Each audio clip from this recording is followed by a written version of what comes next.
Hey guys, welcome back to another quick and very interesting tutorial.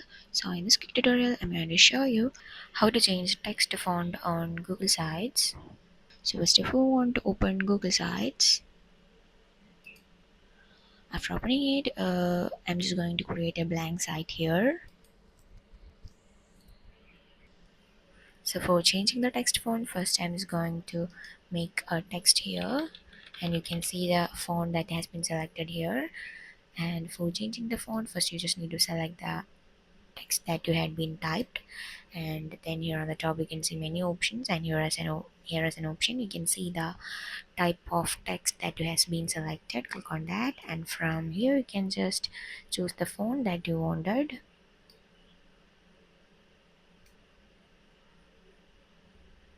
After that you can see that you had been changed the text style on Google Sites. So that's it for this quick tutorial. I hope this video will be helpful for you. Make sure to do hit the like button and the subscribe button for more such quick and very interesting tutorials. See you in the next one. Take care.